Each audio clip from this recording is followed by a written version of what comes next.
Assalamualaikum warahmatullahi wabarakatuh. Jumpa lagi bareng Mimin di channel Bocah Indigo. Seperti biasanya pada kesempatan kali ini, admin akan membagikan sebuah kisah. Kisah ini merupakan kisah lanjutan dari cerita yang kemarin yang berjudul Gancat di Gunung Lawu. Cerita ini ditulis oleh Alin Ambarwati. Namun sebelum lanjut ke inti ceritanya, alangkah lebih baik jika kita berdoa bersama-sama terlebih dahulu. Al-Fatihah. A'udzubillahi minasyaitonirrajim. Bismillahirrahmanirrahim. Alhamdulillahirabbil alamin arrahmanirrahim maliki yaumiddin. Iyyaka na'budu wa iyyaka nasta'in. Ihdinas siratal mustaqim siratal ladzina an'amta 'alaihim ghairil maghdubi 'alaihim waladdallin. Amin. Semoga kita semua senantiasa dalam lindungan Allah Subhanahu wa taala. Amin amin ya rabbal alamin. Tanpa perlu berlama-lama lagi, langsung saja kita lanjut ke inti ceritanya.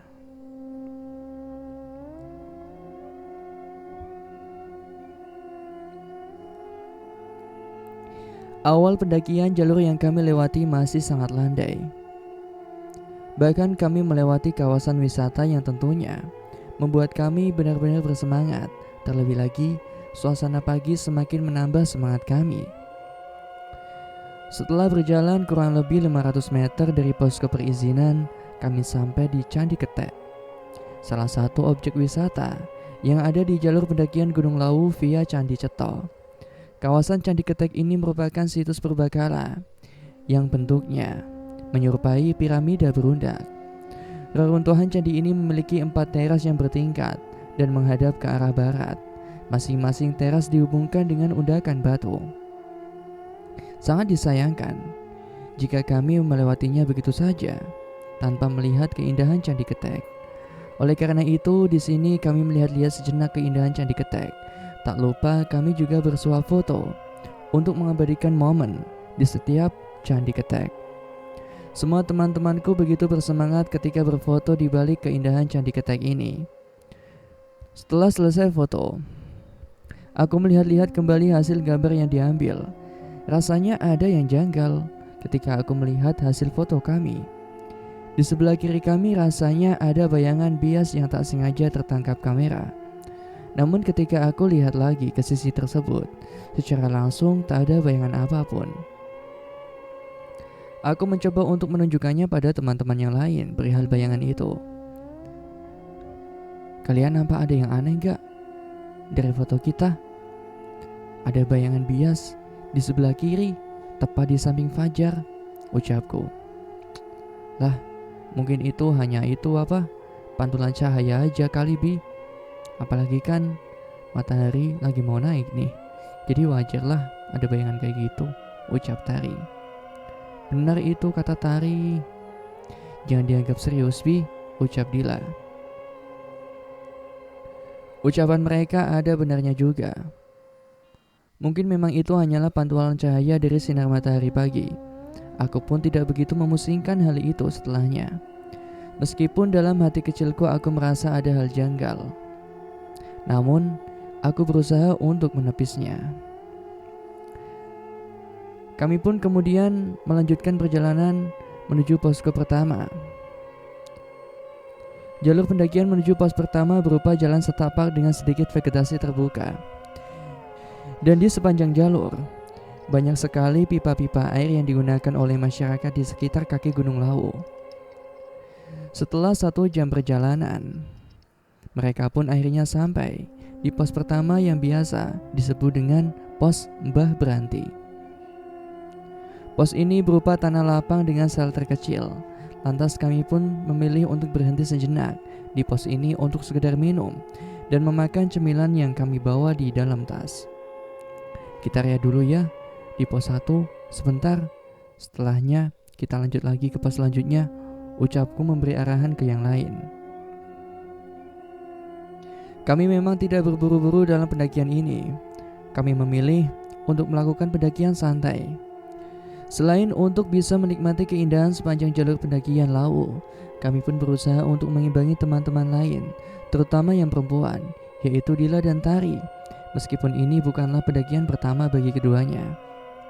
Setelah beristirahat beberapa waktu, kami pun bergegas untuk melanjutkan perjalanan menuju posko selanjutnya, yaitu pos 2. Jalur pendakian dari pos 1 ke pos 2 yang kami pijaki mulai perlahan-lahan menanjak dari sebelumnya. Jalur vegetasi di sepanjang jalur menuju pos kedua juga masih terbuka. Tak ada kejadian janggal di sepanjang perjalanan dari pos 1 menuju pos 2. Suasana saat itu pun sangat cerah dengan banyaknya suara kicauan burung yang membersamai perjalanan kami bertuju. Terkadang juga ada beberapa pendaki lain yang melewati kami, ada pula yang kami lewati.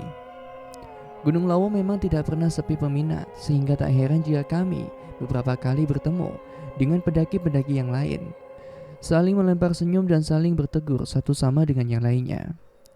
Di sepanjang perjalanan menuju pos kedua, Fajar terus mengeluhkan rasa lelahnya. Keringatnya bercucuran kemana-mana, tidak seperti teman-teman yang lain. Wajar saja, ada 6 botol minuman keras di ranselnya, maka tak heran jika ia dengan mudahnya kelelahan, meskipun kami belum sampai di pos 2. Duh, aku capek banget, ucap Fajar. Sejujurnya aku kesal dengan keluhan Fajar. Dia yang nekat bawa minuman itu, dan dia juga yang mengeluhkan rasa lelah di pundaknya karena minuman yang dibawanya itu. Namun aku berusaha untuk menutupi kekesalanku itu. Dila yang tak lain adalah kekasih Fajar pun mencoba mendekat ke arahnya dan melemparkan perhatian pada Fajar. Tak lupa ia memberikan minuman ke Fajar untuk sekedar menghilangkan rasa lelah yang dirasakannya. Kami semua sudah memaklumi sikap keduanya yang kerap kali melempar kemesraan di sembarang tempat. Wajar saja keduanya sudah menjalin hubungan cukup lama, sehingga aku dan teman-teman yang lain sudah tidak begitu risih dengan kemesraan keduanya yang kerap kali saling melempar perhatian satu sama lain. Tepat di jam 11 siang kami pun akhirnya sampai di pos kedua, pos yang lebih dikenal dengan sebutan pos Brakseng. Di pos ini ada sebuah pohon yang konon dikeramatkan oleh masyarakat sekitar. Pohon itu sangatlah besar dan menjulang tinggi, serta di bagian pohon itu dililit oleh kain berwarna putih sangat mirip dengan kain mori, kain yang biasa digunakan untuk membungkus jenazah. Aku sedikit merinding di sini, ucapku. Sama Pi, aku juga merinding, ucap Husen. Lebih baik kita jangan lama-lama di sini, ucap Imran. Setuju? Kita kan tadi udah rehat sebelumnya. Lebih baik kita langsung lanjut ke pos selanjutnya, gimana? Ucapku. Aku setuju, ucap teman-teman yang lain.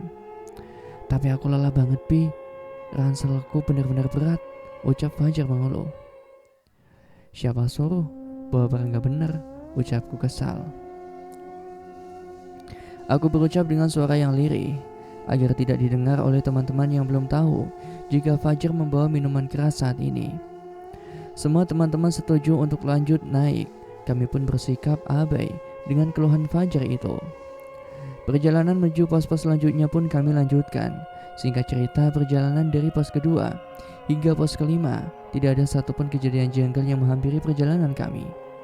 Semuanya berjalan dengan lancar sesuai dengan apa yang kami pikirkan dan kami rencanakan sebelumnya. Saat tiba di pos kelima, yaitu pos yang lebih dikenal dengan sebutan pos Bulak Peperangan, kami bermaksud untuk mendirikan tenda untuk beristirahat. Saat itu jam sudah menunjukkan pukul 5 sore. Itu artinya kami semua sudah menempuh perjalanan yang cukup panjang dan melelahkan. Kurang lebih 9 jam perjalanan sudah kami lalui dan setelah ini masih ada beberapa pos lagi yang harus kami pijaki sebelum nantinya sampai di puncak Lawu saat petang hari. Di pos 5 ini kami bergegas untuk membangun 2 tenda. Satu tenda untuk laki-laki dan satu lainnya tenda untuk perempuan.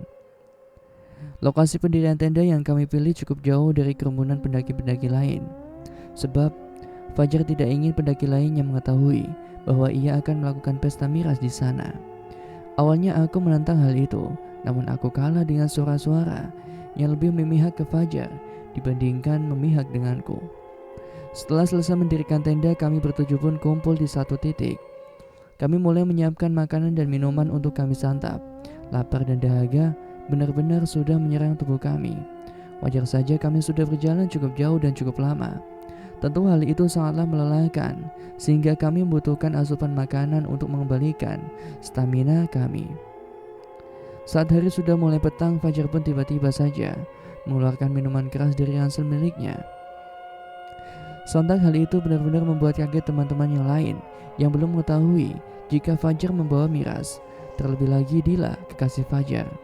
Ia tidak tahu dan tidak menyangka jika kekasihnya itu membawa miras saat mendaki. "Kamu sehat, Jar? Ke gunung ke bawa miras," ucap Dila kesal. "Bener-bener ngaco lu, Jar. Mau naik apa mau pesta miras?" ucap Tari yang tak kalah kesal dari Dila. Bukannya merasa bersalah, Fajar justru melempar candaan dengan mengajak keduanya untuk berpesta miras dengannya. Aku benar-benar semakin tidak paham dengan jalan pikiran Fajar. Dan anehnya, Hasan yang baru tahu perihal ini pun tidak terlihat kaget. Sepertinya memang mereka semua benar-benar memiliki niat untuk pesta miras di lawu ini. Fajar, Husain, Hasan, dan Imran pun lantas membuat api unggun tak jauh dari tenda kami. Setelahnya Fajar bergegas untuk memulakan satu botol miras untuk mereka berpesta. Mereka sempat menawariku, namun dengan tegas aku menolaknya. Niatku datang ke lawu untuk bersenang-senang menikmati alam, bukan malah bersenang-senang berpesta miras seperti mereka ini. "Lebih baik aku masuk tenda aja," ucapku ingin menghindar dari mereka semua. "Aku setuju dengan Mubi. Lagian kalian lo ada-ada aja, bukannya menikmati alam malah kayak gini," ucap Tari kesal. Tari dan Dila pun bergegas untuk masuk ke dalam tenda perempuan sama sepertiku. Mereka menunjukkan kekesalannya pada Fajar yang justru mengacaukan pendakian kali ini. Namun Fajar dan ketiga temannya lain tidak bergeming sedikit pun. Mereka justru semakin larut dalam pesta yang mereka hadirkan di tengah pendakian. Keempat-empatnya berpesta miras hingga tengah malam. Bahkan mereka sampai menghabiskan 3 botol minuman keras dalam waktu yang benar-benar singkat. Sesaat sebelum aku masuk ke tenda, aku merasa ada banyak mata yang sedang mengawasi kami bertujuh. Entah mata-mata itu mengawasi Fajar dan ketiga teman yang lain yang sedang pesta miras atau mengawasi kami semua. Aku berusaha untuk tidak terlalu memikirkannya dan menganggap itu hanya perasaanku saja. Akhirnya aku pun masuk ke dalam tenda dan memilih untuk beristirahat. Dari dalam tenda aku mendengar Fajar dan yang lain asyik dengan pesta terlarangnya itu. Keempat temanku itu tidak sedikit pun merasa bersalah dengan apa yang sudah mereka lakukan. Satu hal yang aku khawatirkan yaitu ada penghuni lawu yang tidak terima dengan apa yang mereka lakukan. Lantas terjadi malapetaka yang tidak hanya mengenai keempatnya, melainkan kami semua. Aku hanya bisa berdoa meminta pertolongan Allah Subhanahu wa Ta'ala agar kami bertujuh selalu dilindungi dari mara bahaya yang mungkin mengintai kami semua dalam perjalanan ini. Hari sudah semakin larut, aku pun memutuskan untuk tidur lebih dulu dibandingkan dengan teman-teman yang lainnya. Pagi pun tiba, sinar matahari masuk melalui sela-sela lubang tenda. Aku bangun paling awal dibandingkan dengan teman yang lainnya. Aroma minuman keras masih tercium begitu pekat. Aku merasa tidak nyaman karena hal itu, namun aku sendiri tidak bisa berbuat apa-apa selain mengamati dan mengabatinya. Aku kemudian bergegas untuk membangunkan semua teman-temanku, baik yang laki-laki maupun perempuan. Membangunkan mereka tidak sesulit itu. Setelahnya kami pun bekerja sama untuk membuat makanan untuk kami santap sebagai sarapan pagi hari ini. Rasanya lapar sudah tidak mampu kami tahan lagi. Secangkir teh menemani santapan pagi kami, menambah suasana syahdu di Gunung Lawu. Kami pun semua sangat menikmati suasana pagi Gunung Lawu ini. "Setelah ini kita lanjut ke puncak Hargodumila ya. Kalian siap-siap," ucapku. "Rasanya benar-benar lelah, Bi. Nanti pelan-pelan aja ya," ucap Fajar.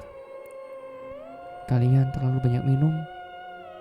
Jadi gak heran kalau sekarang kalian merasakan lelah," ucapku. "Udah Debi, mulai lagi kan," ucap Imran. "Iya. Setelah semuanya selesai, kami semua langsung mengemasi barang-barang pribadi kami. Kami hendak bersiap-siap untuk melanjutkan perjalanan menuju puncak. Ini menjadi momen yang paling kami tunggu-tunggu. Puncak sudah ada di depan mata. Kami sudah tak sabar untuk menikmati keindahan lawu di atas sana. Karena tidak ada kejanggalan sedikit pun, Fajar pun merasa firasat burukku dan kecemasanku sia-sia. Tuh kan Bi, kita tuh udah mau sampai ke puncak dan gak ada hal aneh kan? Jumlah ganjil, bawa miras, sampai pesta miras di Lawu pun tidak mengundang malapetaka datang. Makanya lain kali itu jangan terlalu parno, ucap Fajar. Aku kan hanya ingin menjaga kita semua dari hal buruk. Kalau nyatanya semua baik-baik saja ya syukurlah. Itu artinya Allah masih sayang sama kita, ucapku. Kebetulan aku merasa kesal dengan apa yang diucapkan oleh Fajar. Ia seolah-olah menunjukkan kesombongannya dan membenarkan perbuatan kelirunya. Karena kesal, aku justru berharap ada hal janggal yang datang menghampiri kami dalam pendakian ini. Setidaknya agar semua teman-temanku pun bisa berpikir jernih dan tidak lagi menyombongkan kesalahannya seperti yang dilakukan oleh Fajar. Karena tidak ingin mengambil pusing omongan Fajar, aku pun kemudian mengajak semuanya untuk bergegas pergi menuju puncak. Tak butuh waktu lama untuk kami sampai di puncak. Di sana kami pun langsung foto-foto sepuasnya, mengabadikan momen yang sangat jarang kami temui. Kami semua bersenang-senang di puncak. Tak ada hal janggal sedikit pun yang terjadi sepanjang perjalanan kami menuju puncak. Kami cukup lama berada di puncak. Kami benar-benar menikmati waktu kami di sana sebaik mungkin. Akhirnya kita semua berhasil menaklukkan puncak, ucap Dila senang. Aku juga senang banget. Ternyata aku bisa, Dil, ucap Tari. Senyumku pun sumringah di sini. Aku juga berusaha sebisa mungkin untuk melupakan persoalan-persoalan yang terjadi sebelumnya. Banyak sekali foto-foto yang kami ambil bertuju, dan saat aku mengecek kembali hasil foto kami pun, semuanya nampak bagus dan tidak ada hal yang janggal, hal aneh, seperti saat kami berfoto di Candi Ketek. Sepertinya semua memang berjalan seperti apa yang sudah kami rencanakan. Hari pun sudah semakin tarik. Saat ini jam menunjukkan pukul 12 siang. Kami memutuskan untuk kembali turun menuju tempat kami camp sebelumnya. Rasa lelah sudah mulai kami rasakan, sehingga kami butuh istirahat lebih dulu sebelum nantinya kami turun ke base camp untuk menuntaskan pendakian kali ini. Pada saat perjalanan turun tepat di Pasar Dieng, tiba-tiba ada insiden yang terjadi. Dila terpleset karena batu terjal yang ada di sana. Alhasil, kakinya pun kesleo karena hal itu. Aduh, sakit banget, ucap Dila. Semua orang berhenti untuk memastikan kondisi kaki Dila. Sepertinya kondisi Dila cukup parah, sehingga ia pun mengalami kesulitan untuk berjalan turun. Dila akhirnya berjalan dengan bantuan Fajar kekasihnya. Dila dipapa sepanjang perjalanan turun menuju base camp. Lain kali hati-hati, ucap Fajar. Aku udah hati-hati Jar, tapi batu ini benar-benar terjal dan aku gak merhatiin itu, ucap Dila. Udah kalian jangan bertengkar, kita obati kaki Dila di tenda saja nanti. Kebetulan Tari bisa mijit kan, iya kan Tar, ucapku. Ya, nanti aku coba obati kaki Dila. Meskipun tidak bisa langsung sembuh, paling tidak ya lebih baik, ucap Tari. Saat kami turun tiba-tiba saja langit mendung. Suasana cerah perlahan-lahan berganti dengan langit yang mulai gelap. Kabut pun pelan-pelan mulai turun menghambat jarak pandang kami. Mau gak mau kami semua harus bergas turun. Sebelum jarak pandang kami semakin pendek dan kami terjebak hujan sebelum kami sampai di tenda kami. Kabut udah mulai turun nih, kita harus lebih cepat. Jangan sampai kita terjebak, ucapku. Tapi kita semua harus tetap hati-hati. Jangan sampai terpeleset lagi kayak Dila, ucap Hasan. Ya betul, kita harus tetap utamakan keselamatan kita, ucapku. Satu hal yang aku khawatirkan, yaitu badai datang di saat yang tidak tepat. Namun aku berharap ini hanya sekedar mendung dan kabut biasa, tidak menimbulkan hujan besar. Apalagi sampai terjadi badai. Beruntung kami melewati situasi ini di siang hari. Kalau malam hari tentu suasana akan menjadi sangat dingin, dan bisa jadi di antara kami ada yang terkena hipotermia karena suasana dingin. Kami pun bersusah payah menuruni jalur pendakian menuju tenda kami. Sementara Dila masih dipapa oleh Fajar dan dibantu beberapa temannya lain juga. Kabut benar-benar menghambat perjalanan kami, sehingga yang seharusnya kami bisa cepat sampai di tenda, akhirnya melenceng menjadi lama. Kami baru tiba di tenda saat azan maghrib berkumandang. Aku pun langsung meminta Dila untuk masuk ke tenda bersama Tari. Di sana Tari langsung dengan sigap mengurut kaki Dila yang kesleo, sementara aku dan beberapa teman yang lain menunggu di depan tenda. Beruntungnya hujan tak turun saat itu. Kita mau langsung turun atau nginep nih 1 malam lagi, ucapku mulai diskusi. Kalau kataku sih, lebih baik kita nginep 1 malam lagi, mengingat kondisi Dila juga belum memungkinkan, ucap Fajar. Aku setuju dengan Fajar. Terlebih lagi kondisi saat ini masih sangat berkabut, bahaya kalau kita terjebak kabut di tengah kegelapan malam. Lebih baik kita menundanya, ucap Hasan. Oke, kita tunggu kondisi Dila benar-benar pulih aja, supaya kita bisa enjoy saat turun nanti, ucap Husen. Oke, aku setuju. Aku pun sebetulnya sependapat dengan mereka semua. Kondisi Dila yang masih sakit ditambah lagi kondisi alam yang kurang bersahabat kali ini benar-benar menghambat perjalanan kami untuk turun. Daripada terjadi hal yang tidak diinginkan nantinya, lebih baik kami beristirahat 1 malam lagi di sini sampai esok hari. Kalau gitu, kita bermalam 1 hari lagi di sini, ucapku mengambil keputusan. Tak lama setelahnya, Tari pun keluar dari tenda untuk memberikan kabar bahwa kondisi Dila cukup parah dan tidak memungkinkan untuk dibawa jalan segera, sehingga Tari pun memberikan saran agar kami semua beristirahat lebih dulu, terutama Dila. Mendengar hal itu semakin menambah keyakinan kami untuk bermalam 1 hari lagi di tempat camp. Hari pun sudah semakin larut. Tari meninggalkan Dila seorang diri dalam tenda agar Dila bisa beristirahat lebih leluasa. Tari pun bergabung dengan kami semua, berbincang, saling melempar canda di depan tenda.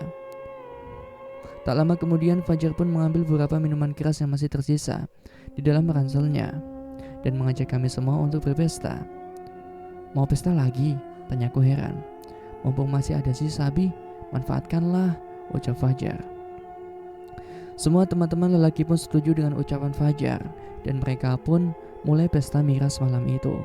Sementara aku dan Tari hanya menontonnya, sembari meminum secangkir kopi hangat yang sebelumnya sudah kami buat. Hari pun semakin larut. Keempat temanku sudah mulai mabuk karena terlalu banyak mengonsumsi minuman keras. Sementara aku dan Tari hanya bisa menggeleng-gelengkan kepala kami.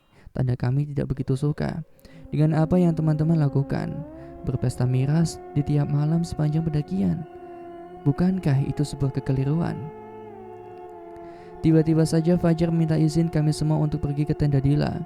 Ia hanya ingin memastikan kondisi kekasihnya itu. Kami tidak menyimpan curiga sedikit pun kepada Fajar, karena kami pikir Fajar tentu merasa khawatir karena kekasihnya tersebut sedang cedera. Jangan lama-lama Jar, jangan aneh-aneh lo, ucapku menasehati. Aman, aku cuma mau ngecek kok kondisi Dila sudah jauh lebih baik atau belum, ucap Fajar. Malam itu kondisi di Bulak Peperangan, tempat kami bermalam, sangatlah sunyi, tidak seperti malam-malam sebelumnya. Tidak banyak rombongan lain yang mendirikan tenda di sana, hanya ada beberapa saja, bisa dihitung dengan jari. Jarak antara tenda kami dengan tenda rombongan lain pun cukup berjauhan. Mungkin rombongan pendaki lain memang sudah lebih dulu turun dan tidak lagi ngecamp di Bulak Peperangan, sehingga tak heran jika kondisi malam itu benar-benar sunyi dan senyap. Namun rasanya benar-benar aneh. Malam itu bukan hanya sunyi saja, namun tak ada suara apapun yang terdengar. Bahkan suara angin pun tak ada. Firasatku pun mendadak berubah. Aku memiliki firasat buruk tentang situasi yang saat ini kami hadapi. Aku pun mencoba memberitahukannya pada Tari. Aku punya firasat buruk, Tar, ucapku tiba-tiba. Maksudmu, Bi? Tanya Tari.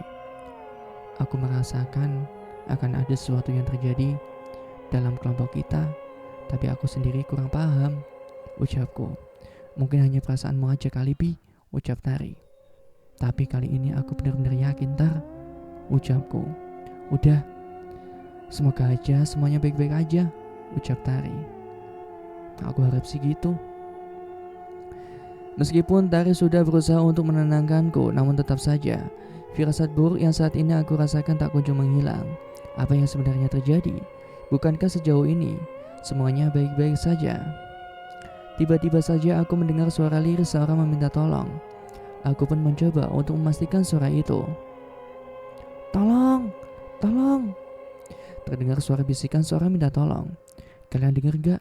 Ada suara lirih orang minta tolong. Tanyaku pada kelima temanku. Aku gak denger Bi, ucap Tari. Coba perhatiin lagi. Siapa tahu setelah ini suaranya semakin jelas, ucapku. Benar saja. Setelah aku berkata demikian, suara itu terdengar semakin jelas. Aku pun mencoba menelisik sumber suara itu. Teman-teman, tolong aku, ucap Fajar. Setelah mendekat ke sumber suara itu, ternyata suara itu adalah suara Fajar. Ia berteriak meminta tolong dari dalam tenda. Sontak hal itu membuatku sangat kaget. Aku pun bergegas untuk pergi ke tenda Dila. Khawatir ada hal buruk yang terjadi pada mereka berdua. Aku dan Tari langsung mengecek tenda Dila. Namun ketika Tari membuka tenda tersebut, ia sangat terkejut ketika mendapati Fajar dan Dila sedang dalam kondisi gancet. Saat itu hanya Tari yang mengecek kondisi keduanya. Tanpa berucap satu kata pun, Tari langsung menutupi pintu tenda dan bergegas untuk pergi ke depan dengan wajah yang sangat musam. Kenapa Tar? Mereka kenapa? Tanyaku penasaran. Tari tak menjawab pertanyaanku sedikit pun. Namun dari raut wajahnya, ia benar-benar terlihat sangat syok. Pasti ada hal buruk yang terjadi dengan Fajar dan Dila. Aku pun bergegas untuk memberanikan diri mengecek tenda itu. Saat aku membuka pintu tenda, aku benar-benar dikagetkan dengan pemandangan dua temanku, Fajar dan Dila, dalam keadaan bugil.